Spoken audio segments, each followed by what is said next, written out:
Hello and welcome to the Star Wars Outlaws official gameplay walkthrough breakdown. I'm Chastity Vicencio with Ubisoft News, and I'm joined by Narrative Director Navid Khavari, Creative Director Julian Gerighty, and Game Director Mathias Karlson, who are going to give us more information about what we saw in the gameplay walkthrough.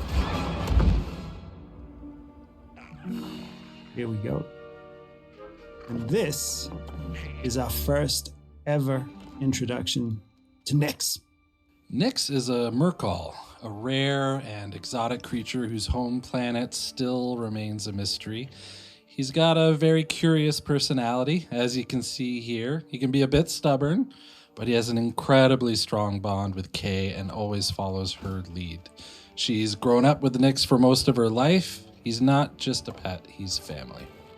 Good boy. And here we have Kay. First introduction to a brand new scoundrel in this galaxy.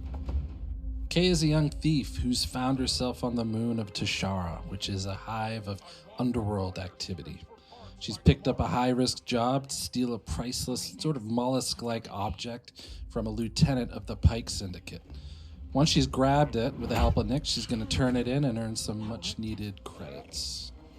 So Pikes are one of the syndicates that we'll be tangling with in Star Wars Outlaws. And the Pikes here are borrowing without permission some vehicles from the Empire and the Rebels and different people and cutting them up. Nyx.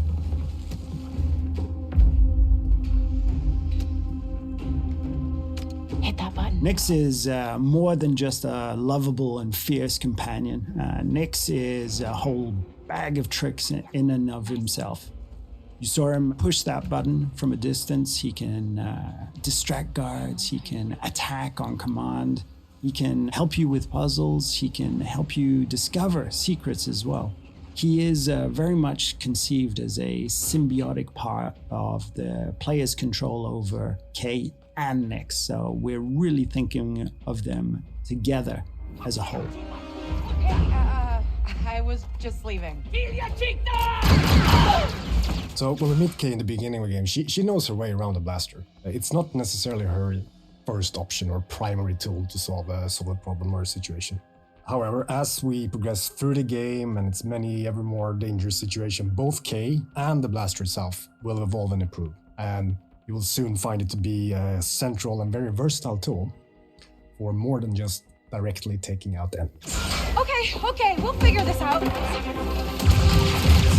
Kay's blaster is very meaningful to her. This blaster has a lot of modules that you can discover, upgrade, and apply to the blaster that allow you to deal with situations in radically different ways.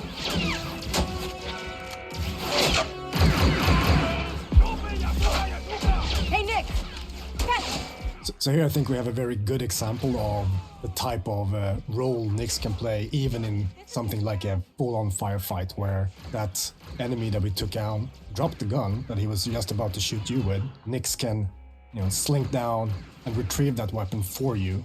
Let's try this out.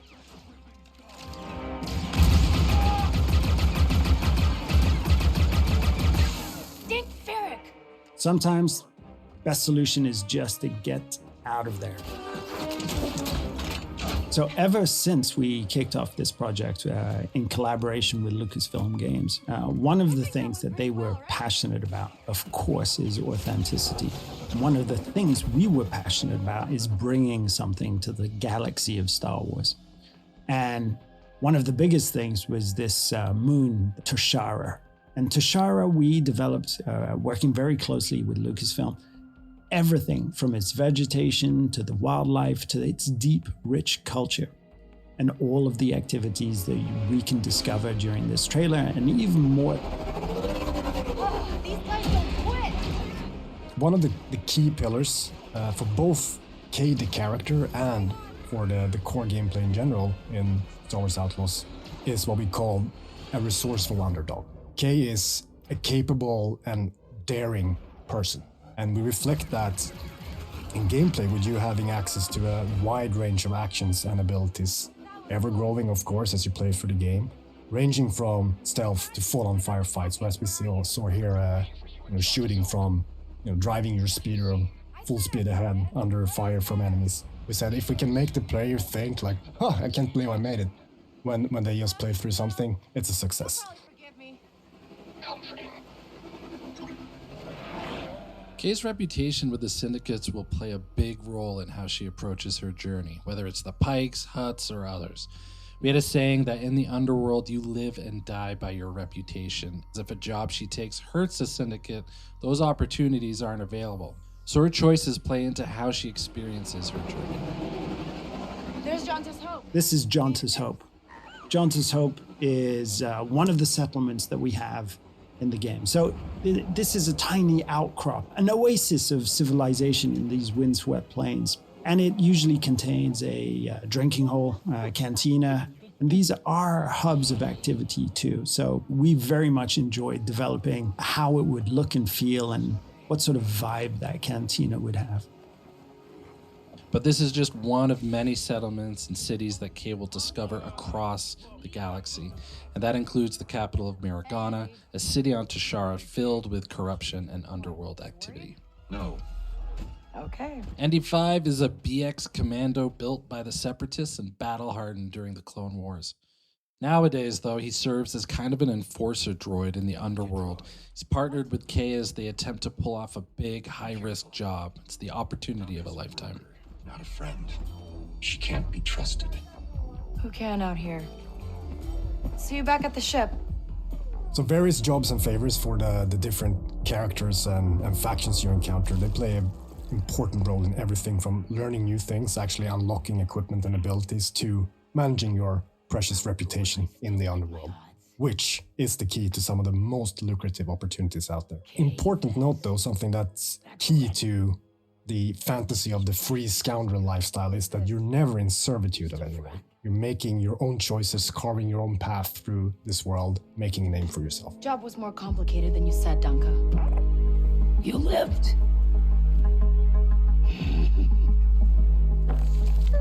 Who she works for, whether it's with syndicates or otherwise, is crucial to creating a reputation for herself. And then how she approaches those syndicates through those choices is going to be key to gaining bigger and better rewards, whether it's for credits or priceless artifacts. Wait. So nothing in the underworld is black and white, and we wanted to reflect that in the choices she makes when taking on jobs. This is one example of many. Does she just hand over what was stolen, keep a cut for herself, lie about how the job went down or the intel she learned? It's really left up to her. In these scenes where we're going to give a choice to the player, and these choices, there is no wrong answer. There's just ways to weave your own story, ways to change, challenge, increase your reputation with certain factions and syndicates, decrease it, gain an advantage or a different perspective on the story too. So we put a lot of effort in giving the player agency over their own trajectory. Thanks. So the game takes place in the original trilogy era. So the Empire is at the height of its power and reach. So they're always looming there, somewhere in the background, ever watchful. But as you can see here, we want to show a different side to the Empire and how it intersects with the underworld, and that means corruption. Particularly on Tashara, even though it's Imperial run, the local governors and officers lean into corruption and have worked out special arrangements with the syndicates that benefit them. So this is the wanted system, and the wanted system is something that's going to be ever present within the game. If you are caught or challenge the Empire, you're going to start to get wanted. And if you continue, you persist, and you do even more actions, that wanted level's just going to go up. At the highest levels, the Empire will throw a huge amount of resistance and forces in your way. So that's something that you can play around with, but you're best off trying to avoid as much as possible. Very important for us in this experience is that there will always be some way for you to de-escalate or escape. Oh, this is the Trailblazer. Now, if there's one dream that a lot of game developers have, it's to help design a spaceship for Star Wars. And this is our take on that, the Trailblazer. The Trailblazer is an EML 850 light freighter from the Republic era, but to Kay, this is home. And if you're a scoundrel traveling throughout the galaxy, the first thing you need is a ship. And for Kay, there's none better than the Trailblazer. So now we're in space. And, one of the things that was very precious to us is having this seamless experience of going on foot to your speeder, to your spaceship, out of the atmosphere and into space. And space is a dangerous place, but it's a place full of opportunities too. So we'll be using it for combat, both on an intimate dogfighting level, an epic level with bigger ships, but also for discovery, exploration, and special surprises.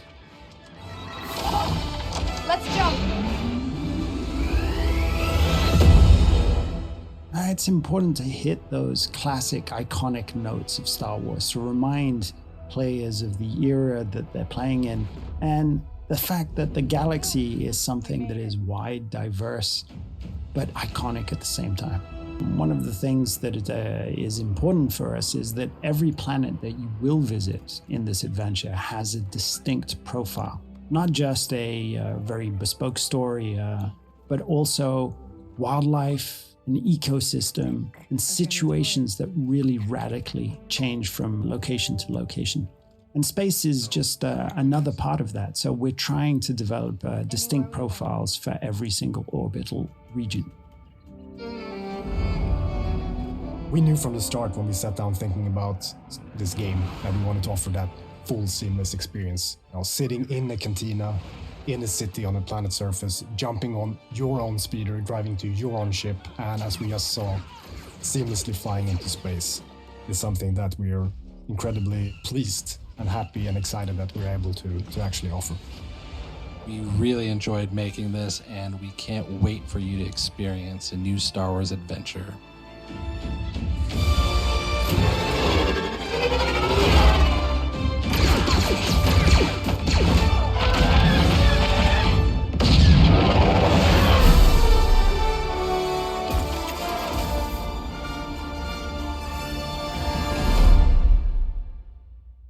Curtiu?